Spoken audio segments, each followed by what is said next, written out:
then? Oh, some fortune cookies, too. And then? Gosh, I think that's about it. And then? No, that's it. How's it going, guys? Welcome to a new episode of FLOPBUSTER. We're joined here today by our good friend Steven, and we're going to break down the movie. Dude, where's my car? A cult comedy classic from the year 2000. And it's a film that we all seem to really enjoy. So it's a little different this week. Usually we talk about a movie that's so laughably bad it's good. This is one that we feel like, for the most part, is pretty funny. It definitely is. This movie, I think audiences loved it. The critics are the ones that hated it. But overall, it's a very solid movie and had a lot of great comedic elements to it. Yeah. I agree. It didn't try to hide anything. Most of the humor was right up in your face. Nothing advanced, really. You know, it was just good fun, really, all around. Exactly what you would expect. With a leading cast like that, Sean William Scott and Ashton Kutcher, especially at the time. Good fun. Yeah, I know. This is something where I told you guys, like, I haven't seen this movie in such a long time, so we knew that you loved it. I'm like, oh, that's a perfect film for this episode. Is something that we know is beloved by a lot of people, but was hated upon release. Doesn't have a lot of good reviews. It's got maybe like a 22% Rotten Tomatoes. Yeah. I haven't seen this film in a long time. I've probably only seen it once off of rental from Blockbuster. So I thought it would be cool to watch this, and it's a ride. It's crazy. Like if you explain the plot to somebody, even for a comedy, it's crazy. It is. It's all over the place as far as the plot is concerned, because it's where's my car? I'm trying to find a car. So you think that's the main plot, but it just goes. It goes everywhere. crazy. It's everywhere. It goes everywhere. It's a sci-fi comedy. It's a stoner comedy. It's a sex comedy. It's an alcoholic comedy. Yeah. It's got everything. It's got everything you want in a movie, including women with testicles. Yes. So whatever you're into, it's there. It was ahead of its time. It's ahead of its time. Some may say offensive. I say representation. Absolutely. Absolutely. Representation on that. But no, I had a fun time with this one. Do you want to break down the plot? Sure. Real quick rundown. It's guys wake up in the middle of the day. They were drunk the night before. Try to go run some errands for their girlfriend's anniversary. Can't find their car. Take them on a weird ride of trying to retrace their steps of what they did the night before. They go to a strip club. They go to a Chinese tailor.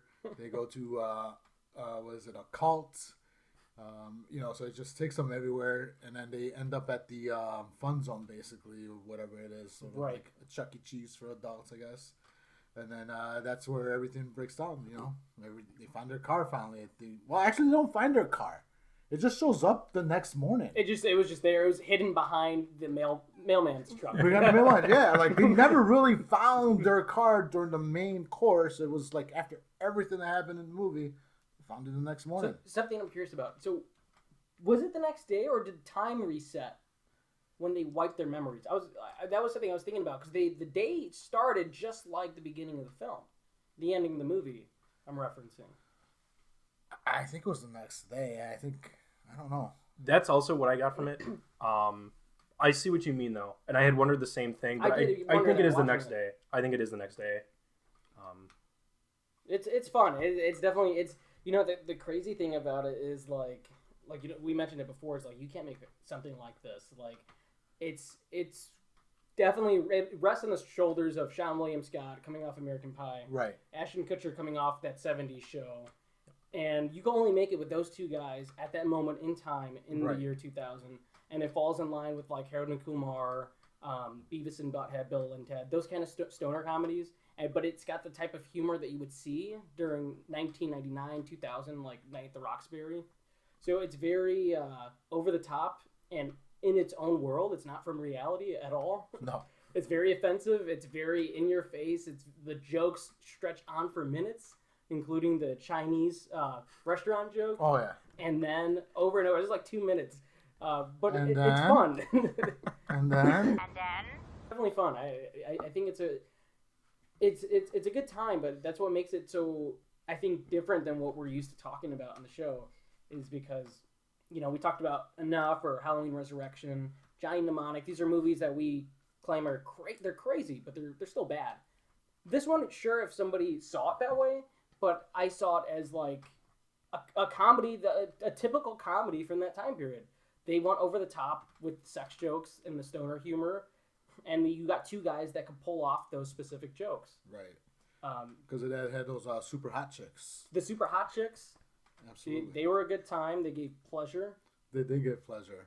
And then they specified it, or it was oral pleasure. Oral pleasure. I read up actually that it was a difference in the rating. Some versions have just pleasure, and other versions have oral pleasure. Maybe it's the Mandela effect. No, I mean it's on IMDb, so that IMDb might be wrong. The one I watched on Stars over the week, right? It does say pleasure, and then when she's talking to one of the old O'Donnell brothers or whatever he was, she tells him specifically it's oral pleasure. That guy's related to Jerry O'Connell?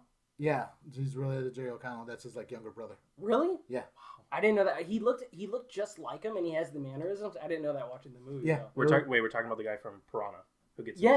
thing chopped up. Apparently, the bully guy in this movie. The bully. Yeah, the one that's dating Buffy the Vampire Slayer. Right. That's something I mentioned to Victoria, that she Christy Swanson's in the movie, and she's the original Buffy. Right. My Buffy. Which she's playing a 20-year-old, but she's probably at that point 30 at that point when she's making that movie, in her 30s. I mean, she's still looking good. All of these people are like 30, minus Kutcher and Sean William Scott. The rest of the cast is like 30, and they want to beat up stoners, so they got nothing better to do in their day. No. Stoner bashing time. Stoner bashing time. I mean, which I was surprised because the girl from the Capital One commercials, Jennifer Gardner, she was in there. You're like, and you think to yourself, she seems like a classy actress, right? She comes across not like Jennifer Gardner isn't the girl from the Capital One commercials. She's Elektra.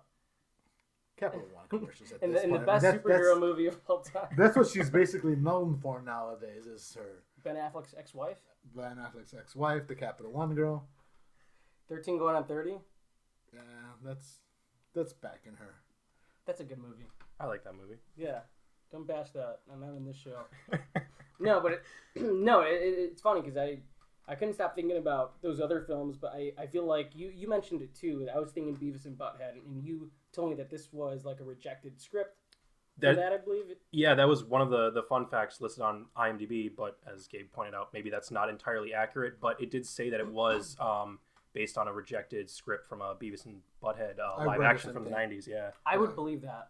The plot lines up with something like you could switch them out for. They're not as stupid as Beavis and Butthead, but the Zoltan stuff, that's stuff that you would see in Beavis and Butthead Do America or something. Yeah, absolutely. I own the whole box set of Beavis and Butthead, and I think if they were as dumb as Beavis and Butthead, this movie would not be nearly as enjoyable. They are just competent enough to get by every single day, and the adventures that go on, it just feels like they probably do this same sort of thing every single day. They just kind of, I don't know, nothing exist. For them. They literally, they just exist. They come up with excuses for why they're terrible with boyfriends for their girlfriends, and then rinse, repeat. Right. It's literally like this just comes off like an average day, except on this day they come across aliens and goddesses with huge boobs who form one big alien goddess. And transsexuals. Transsexuals who are after some money. A joke that probably wouldn't fly today at all, come to think of it. There's a whole point where you have a straight woman playing a transsexual, and then you have another straight woman playing a woman transitioning into a man. I don't know what she was. It was her boyfriend or something. Cross-dresser. She's got a little penciled on or Sharpie mustache, goatee. Yeah. Yeah, I mean, it's just it was just a weird movie for its time. Even it's just one of those movies that it fits in a time capsule. If you ever want to transport yourself back to 2002, it's one of those movies you need to watch. It's on that list. Anything with Sean William Scott, you're gonna go straight back to the year 2000 to 2002. Right. Especially because he was, to this day and age, he's pigeonholed in that American Pie role. He forever will be Stifler, no matter what he does. Even in here, I was talking to Vic that you could hear the Stifler laugh over, in this role, what he's playing. You hear it slowly trickling in whenever he's talking or like, dude, the tattoo scene. He's like, dude, sweet, you hear the Stifler laugh. So he can't even like break it. Like he's Stifler. That's it. For the rest of his life, he is Stifler. But I do think this movie though was like the beginning for a lot of buddy movies, like I Love You Man and Role Models. We just had two guys just going on insane adventures. In the late 90s, early 2000s, you always had that sort of thing. This is definitely one of them. I mean, for better or for worse, that's why I brought up like Night at the Roxbury is a good one. This is all like movies from that time period that were widely hated, but they have this huge cult following. Yeah. I mean, if you look up this movie, everybody can quote it nonstop. Absolutely. I mean, everybody knows, well, Dude, Where's My Car? Like, the entire year or two afterwards, you had so many marketing ploys from other movies, other, TV commercials. Everybody would just be like, dude, where's my car? I mean, to this day, somebody will bring up, Right. Dude, where's my car? Just a normal conversation. It's stuck in people's minds, that entire phrase, which means that movie just will continue to be stuck in people's minds. And if anything, time has probably done this movie a great service because now everybody remembers it fondly, and not so much that it was critically panned, but we did find out that it was a box office hit. It was a big box office hit. It came out December, and it was number 2 in the box office when it came out. I mean, it just goes to show the power that Sean William Scott and Ashton Kutcher had at that time. They pulled off a number 2 movie. I think it lost to Mel Gibson for What a Woman Wants. Right. Which it was a decent movie, but anyways. In that movie, he dates a lot of minorities too. He does. Yeah. Totally 100%. different than the real Mel Gibson. Yes. But he was ahead of his time, I guess you could say. But I mean, they made over on the box office between $70-80 million on a budget of only $15 million. Right. So it was definitely a success. It wasn't a flop. What made it, in our eyes, a flop is when you look back and you see what critics say about this.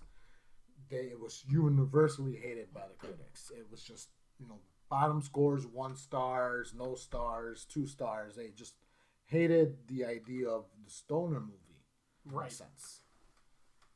So, it's just a weird, like I said, it's just one of those weird movies that doesn't really hit the flop as far as like the audience is concerned, but it hit it right on the mark with the critics. Yeah, I feel like it's like one of those, like, you either had to be there to like be a fan of these guys and enjoy it, or looking back on it and like you're very fond of that time period because it is a reflection of that time period. But we came to talking right before the show too about how like sequels, like you mentioned that a sequel could have been made for years. This is not a movie that the actors look back on and it's like, oh, we hate this movie that we did. They enjoyed working on this film. Except Pierre, who requested to be uncredited at the time, but he did say he looks back on it and thought it was pretty arrogant of him to not want to be credited for that. But Pierre, your West African ostrich collector, did not want to be credited for his role in that movie. Yeah, that was a weird part of the movie, right? Because you had Andy Dick in a cage. Andy Dick in a cage. Right, and then it was a random ostrich fact that you needed to answer correctly to get out of the cage. Which, watching a lot of Discovery Channel is what they did every morning, so that helped them out. So we haven't even touched on the 2, what are they, like Swedish sounding alien guys? The Swedish, Norwegian, like Norwegian or Norwegian something. I read it. Yeah, they're like twins, and they're looking for the alien device. What's it called? The continuum transfunctioner. Continuum transfunctioner. Which they... Do you have that continuum transfunctional? Yeah. They had the entire time. It was the Rubik's Cube that Sean William Scott kept trying to solve throughout the film. So we go through the movie, and we got a bunch of different like villains going up against these guys. They got a lot of people that hate them for some stoners. Right. You have the jocks hate them because they're stoners. Yeah, right. The cult people hate them because they can't believe they got chosen. Right. Then you have the super sexy chicks that want to give them pleasure, but then double cross them and go to the jocks. And then you had Piscoli, their boss, and pizza delivery. Right. Their girlfriends hated them for a while. Their girlfriends hated them. And then only to love them And at the old end. lady and the old man that ran them over. Let's not hated forget them. about the people in the I neighborhood. totally They forgot about definitely that. had a That's name so for random. themselves. It just happens. It happens. They run them over, and then the scene just continues. Right, the scene continues. Like, they got run over. Each one individually. One by an old lady, one by the old man. But yeah, their girlfriends hate them up until they get bigger breasts, and then it's a completely happy ending. Definitely a guy-oriented No, film. it is. It's a guy-oriented film because all the women in this movie are just sex objects. Yep. The Yes. girl, they have a crush on Chrissy Swanson, who I believe ends up with their friend at the end of the film. Yes. Yeah. It's, The guy that speaks Nelson. like Yoda. Nelson. Yes, See, David Herman. Yep. sex object.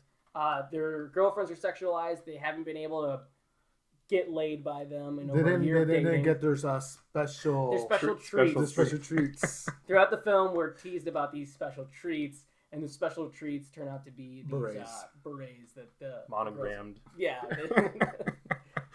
You know what? I would be disappointed if all day I'd be like, wait until you get your special treat. Wait until you get your special treat. And then it's a monogrammed beret. If I were them, I would throw it back in the face. Like, here's your beret back. Hold Were on. we in France? It was a little thoughtful though, because if I remember correctly, did they not match the jumpsuits that they had purchased the night they before? did the Adidas jumpsuits. They did. Yeah, it matched. But With there the was a secret continuity error. There was a continuity error. Oh, really? Yes, because remember they were walking out of the tailor and they had their suits, and then there's a part that I want to talk about. But they got kidnapped. They were wearing those tracksuits by the cult, and then they were dressed to their underwears when they cut to the new scene, and then they threw them back their clothes. But it was their original clothes. It was like the flannel and the khakis. It wasn't the tracksuits anymore. So when did the cult have time to get back to their home, pick up their original clothes, and not give them the I tracksuit? didn't even pick up on that. Maybe that's what the secret compartment was for in those track checks. They just had the clothes. They could fit whatever they wanted in there, like a clown car. I don't know. This movie runs on its own logic. But Clearly. the tracksuits. Do you remember that very cringy music video in the middle of the movie? Yes. They're Ashton Kutcher's wearing a grill with Yeah, braids, it's pretty bad. and they're like in a pool with all these girls, dancing around They them, got and they're gold like trying to chains. rap to the soundtrack, Yeah. all because they got the Adidas tracksuits. Yeah. Bust a move. That's what it was. It was Bust a Bust a move. Bust a Yeah. move. Yeah, so this movie doesn't care about your feelings towards anything. No, but But that's the type of humor that was around in Yeah. the year 2000. So I understand if somebody who's never heard of this movie might get offended, but there's not a mean bone in this film's runtime. It's not meant to be mean. No, it's a comedy. For the most part, It's- the two characters are wholesome, much like a Bill and Ted, or the brothers from Night at the Roxbury, and they're just thrown in these crazy circumstances because they're these wholesome stoners that mean well. Right. At the end of the day, they're not mean at all. I would have just given up the transfunctioner. I would have just given that shit up to the alien chicks, like, and I know they would have too, especially if you're getting berets at the end of that shit, and you have a bunch of women saying we'll give you pleasure as long as you give us this device. Here, take that shit. That's fine. But to be honest, you would disappoint 6 women if they're trying to give you pleasure. I think after maybe one After and a half, 30 seconds. after 30 seconds, like the sixth woman won't be able to give you pleasure anymore. I think it's gonna hurt. By that And once they form into the giant woman, 5 seconds. I guess They're like the Power Rangers. Instead of a Megazord, they just turn into They're one a giant chick. woman? Yeah. with giant pink bunny underpants. Remember the kid? Oh, I want to ride that. Oh yeah, Me son. too, Me too, son. son. That was a line that slipped through me on the first watch. And then same with the when she picks up the jock and he says spit or swallow. I think the first time I watched that line definitely went right past me. There were some lines in there that were The closed captioning picked that up. oh yeah. Because I watch everything with closed caption, so it the first watch I did, it picked it up and it said spit or swallow, and then it said swallow. When I watched it earlier today, it didn't pick it up at all. Oh, interesting. So I don't know if the closed captioning was if they changed it within the week or if it sometimes watched Is picks it up. TV generated captioning? Do you know? That could be a It was difference? Hulu captioning. Whatever. When I watched it yesterday, I watched it on Amazon through Stars, and she says swallow. But I don't know how to read, so I don't have closed captioning on. No, I definitely like this. That's how I learned how to read, was through closed Closed captioning. captioning. Yeah. Chicago public school educated. I learned how to read through. My mom would give me the stuff for Link, the WIC things to get all her children milk and eggs. So I had to read off like. Rumor has it that Steven learned to read through Inglés sin Barreras, the Spanish audio tapes. Oh yeah. That's how Steven learned how to read English. Yeah. We'll get you a leapfrog. A leapfrog. Yeah. I tried Rosetta Stone. Those help out kids. They'll write leapfrog. I guess. I don't have any kids. I should get one of those. They got You are a kid. They got all the Sonic games. Yeah, they recommend 13 and under. I'm like maybe 2 years above that. So.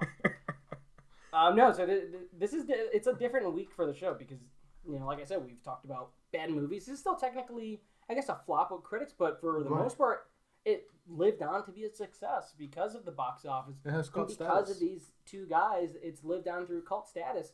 So, to be honest, I haven't seen this movie in years. I've seen it the one time as a kid. All I remember is the end then scene and the aliens turning into the giant woman.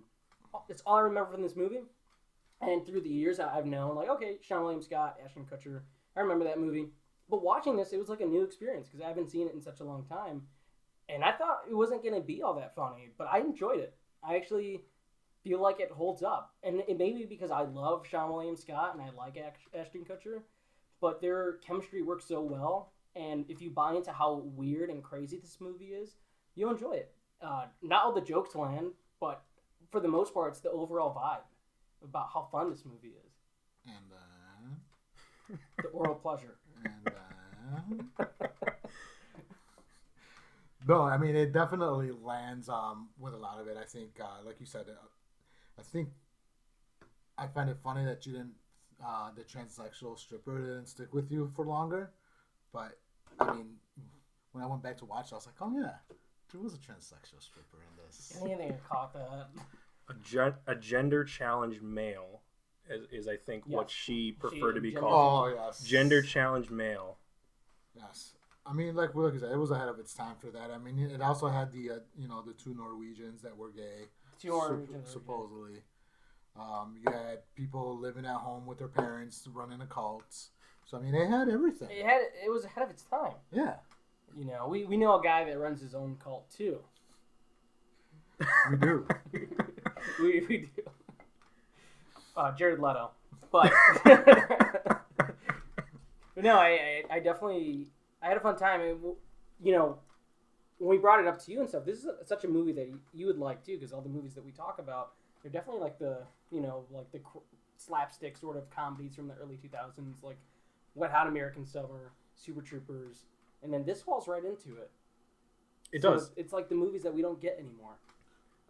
So what did you like about the movie? What stuck with you through the movie throughout these years?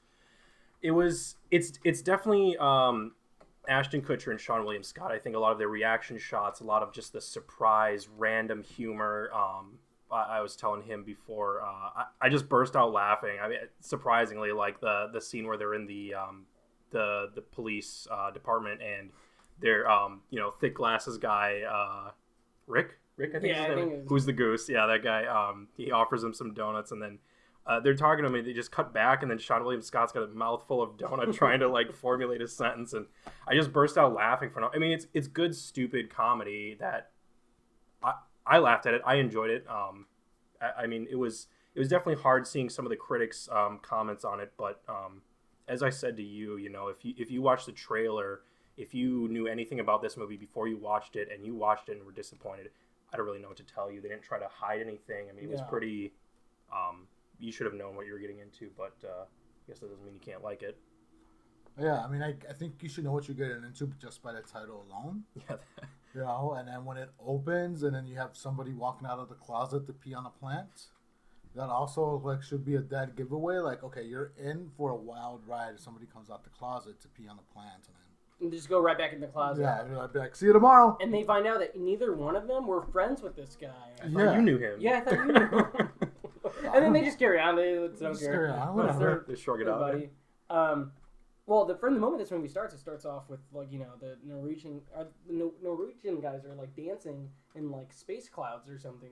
They have the whole cast is in. I mean, everyone they encounter is in this. I mean, they're doing green screen stuff. They have the ostriches on there, everything, this outer space credit scene. This is like the first 2 seconds of the movie too, so you should know like, okay, this is gonna be different and weird, and it definitely lives up to that, and it's got a little bit of elements like what happened the night before, like the hangover sort of thing, right. And like they party too hard and they don't know what happened. But the movie is carried because of the chemistry between our two leads, and I enjoyed it a lot more than I would have thought, and I was too young to remember most of it, so it was good. Yeah, it was really good. I definitely probably watch it again, more than I did, like a decade ago or more. So. Agreed. Yeah, this is my favorite thing Ashton Kutcher has done, next to having sex with Demi Moore. So. What about Mila, though? It doesn't matter. No, because you know what? Because Ashton Kutcher had it right before it hit the big thing where he was like, he had the MILF already. Yeah. 20-year-old, she was like 20 years old. Yeah, that is true. And it was Bruce, out of everybody, he was banging Bruce Willis's wife. And Bruce Willis was okay with it. And he was okay with it. He was like, he's probably there watching him, like, just yeah, Ash is my best friend. We have, after we talk about the kids. I invite him over every 4th of July. He has sex with my wife. And then I go shoot the new Die Hard. It's all good. Yeah. He keeps Demi busy while I'm doing cop out or something. Yeah. Yeah, so I can appreciate that. But no, I definitely, this was a fun watch. Out of all the things that we've seen so far, this was the most fun to watch. I felt like Johnny Mnemonic was kind of it was fun because how crazy it is. Right. And Halloween Resurrection I knew what I was getting with that. I've seen it a bunch, and I know it's stupid. Enough kind of felt like a chore to get through. But this felt like I was genuinely having a good time with it, regardless of the bad. Lies. We know that you were watching enough and taking notes on how to be like Mitch. He's my favorite movie character of all time. No, I really was taking notes of Mitch because I feel like the alpha male should be just like Mitch. I still don't understand how J-Lo learned how to fight within 2 days. But, hey, that's the logic of that movie. Yeah. So I think that'll do it for this episode. That was Dude, Where's My Car? It's Unless you got any final closing thoughts about the movie that... Watch it if you haven't. And if you haven't, why not? Where are you? It's like 20 years later. Make sure to like, comment, leave a thumbs up. And we appreciate you for watching. And check us out next week when we might have another fun episode. May have another special guest. The superstar of the show. He's making his grand appearance. And somebody should check out what Demi Moore's up to lately. I think that'll do it. She's not with me, so. Dude, where's my Demi?